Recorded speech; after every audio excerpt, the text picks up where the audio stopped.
எனக்கு அன்பான தெய்வ பிள்ளைகளே, உங்களை யாரும் இயேசு நாமத்தில் வாழ்த்து வரவேற்கிறேன். இன்றைக்கான வெற்றியின் வார்த்தைக்கு உங்களை அன்புடன் வரவேற்கிறேன்.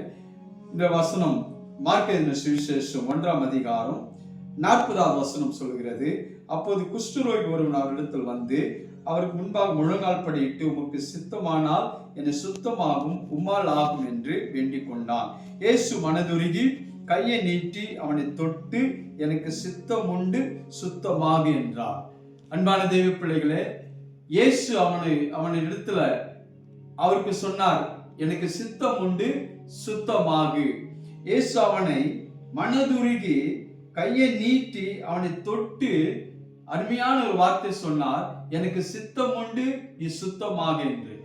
இன்னைக்கு நம்முடைய வாழ்க்கையில கர்த்தருடைய சித்தம், தேவனுடைய சித்தம், இயேசுடைய சித்தம் என்னென்றால் நாம் சுகமா இருக்கணும், நாம் வெற்றியா இருக்கணும், நாம் நிறைவா இருக்கணும், நாம் சம்பூர்ணமா இருக்கணும், நாம் ஆரோக்கியமா இருக்கணும், நாம் வெற்றியாய் வாழ்வதுதான் கர்த்தருடைய சித்தம். அவருடைய சித்தம் நாம் ஆரோக்கியமா இருக்கணும், எல்லாவற்றிலும் வாழ்ந்து சுகமா இருக்கணும், அதுதான் கர்த்தருடைய சித்தம். நாம் எல்லாவற்றிலும் நிறைவா இருப்பதுதான் கர்த்தருடைய சித்தம். இன்னைக்கு கர்த்தருடைய சித்தம் என்றால் நீங்களும் நானும் அவருடைய சித்தத்தின்படி செய்யும் போது நாம் வெற்றியாய் ஆரோக்கியமாய் இருப்பதுதான் கர்த்தருடைய சித்தம். இந்த குஷ்டரோகி இயேசு சொன்ன வார்த்தை, எனக்கு சித்தம் உண்டு, சுத்தமாக.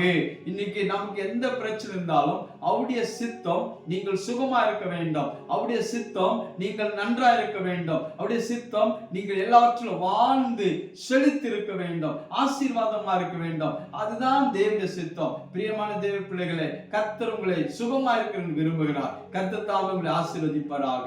ஆமென்.